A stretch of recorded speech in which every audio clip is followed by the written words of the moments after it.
If you choose your retirement country of one of those best healthcare in the world lists, you can land in a great country with zero coverage at exactly the moment you need it. You've probably seen the rankings where French healthcare is number 1, Portugal is number 2, and Spain, for example, is number 3. I read them too, and they are useless. Today, I'll show you the 3 healthcare strategies expats actually use abroad, and by the end, you'll know which one fits you. My name is Ben. I left Germany in 2020, and since then, I've lived in 7 countries long term, and I hold 5 active residencies. I talk to Americans planning to retire abroad every single week. Now, before we get into the 3 strategies, we need to get one thing straight, because this is what most people get wrong. Some people hear that healthcare abroad is good and cheap, and they figure they'll just use the public system like the locals do. And I can see why. Let's say in a place like France, for example, the public system reimburses 70% of your medical costs, and the French system doesn't even discriminate pre-existing conditions. Other people tell me the exact opposite. They say, I have no idea how healthcare works outside of the US,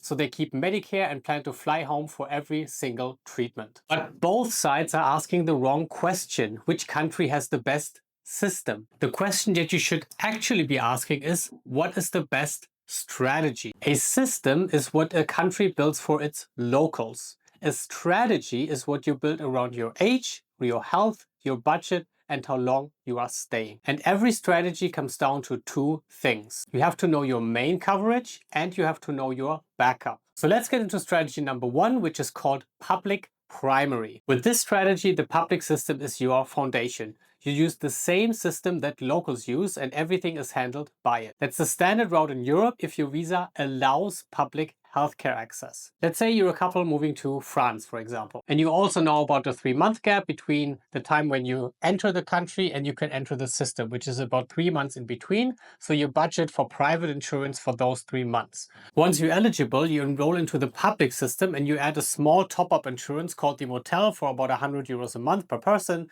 which then covers the part that the public system doesn't fully reimburse. And once you have done all that, you pay almost nothing out of pocket. That is the public primary strategy done right. It fits you if you're staying long term, you're cost conscious, and you can handle bureaucracy in the local language. So keep 2 questions in your head from here. Number 1, does my country let me into the public system, and how long until it does? And number 2, what covers me until then? The answer to the second question is usually private insurance. And there's a problem hiding inside of that, and we'll get to that in a minute. Because strategy number 2 is for when the public system is not available for you at all. So strategy number 2 is called private primary. Private insurance is your main coverage. And in some countries, it's your only real option because the public system won't take any foreigners. The UAE, for example, has no public option for expats at all. Singapore also has a public system only for citizens and permanent residents. And also, for example, Thailand basically says, hey, our public scheme is for locals and for people employed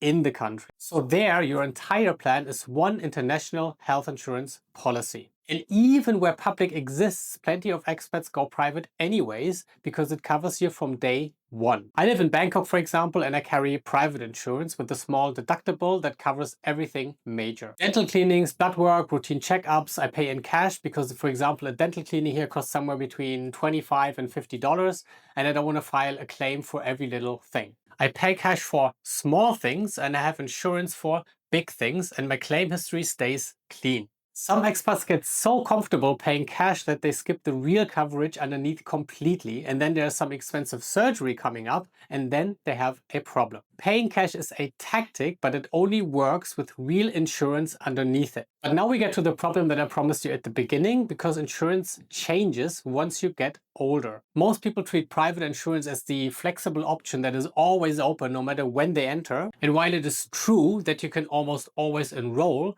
private insurance is getting more expensive the older you are. So by 60, you can easily pay double what a 40-year-old pays for the same coverage, sometimes even more. Insurers also cap new enrollment. Some start capping at the age of 60, some start capping at the age of 80, and some never cap at all. Someone on one of my calls asked me recently, is it easy to get a private insurance even with a pre-existing condition? And that depends. When you're younger, sometimes yes. At 60, when you have diabetes and high blood pressure, for example, in your history, insurers either exclude the condition or load you up with premiums and surcharges. We are talking about insurance companies after all. By the way, if you're planning your own move, I made a free Retire Abroad checklist that puts all these pieces in the right order. The link is in the first comment under this video. Now, let's talk about strategy number 3, the dual track option. And it's the least known out of the 3, but if you're over 50, it's one of the most important ones to look at. So dual track means you're using 2 systems at the same time. You enroll into the public system and you carry private insurance on top,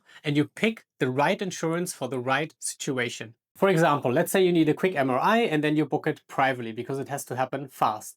If you need to treat a chronic condition which doesn't need to be treated fast, you just use the public system. Now, the obvious objection is, why would you pay for 2 systems instead of just paying for one? And in some countries that's true, paying twice makes no sense. But in other countries, the public insurance is so cheap that it barely counts as paying twice. When I was living in Cyprus, for example, I enrolled into the public system there. It's called GESI, and my contribution was 2.65% of my income. That is a complete second healthcare system for almost nothing. So the public insurance handles what most private insurers hate, like chronic conditions or long-term care with no lifetime limit. And private handles what public systems do badly. So mainly speed, or for example, in countries which are not English speaking, doctors who then speak English. The problem with dual track is using the public insurance as your main coverage. If you treat public as your main coverage, you're back to the problem of waiting times and language barriers that you're actually trying to avoid by paying for private insurance. So in the dual track, private is your main coverage and public is your safety net. And to be fair, dual track is not the only answer to the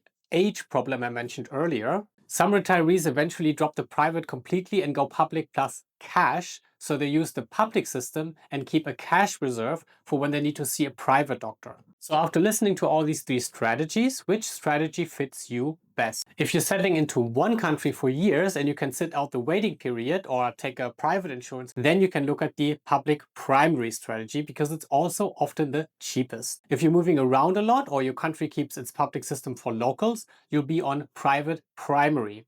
Just go in knowing that premiums climb as you age. And if you're over 50 or over 60 and you're settling somewhere with a cheap, accessible public system, you can also use the dual track option because it gives you both systems and it removes the single point of failure that you have with only one system. And guess what? None of these strategies came from any ranking. Your situation chooses the strategy and the strategy chooses the country, and never the other way around. As I always say, the best time to get residency, or in this case, the best time to get healthcare, is when you don't need it. Because healthcare works exactly the same way. The best time to set up your coverage is while you're still healthy enough to have every option. And before you get healthcare, you also need legal residency. No public system in the world enrolls you as a tourist. So if you haven't solved legal residency yet, watch my video on the 5 easiest residencies you can get in 2026, because without a residency, you won't have access to any public healthcare system anyways.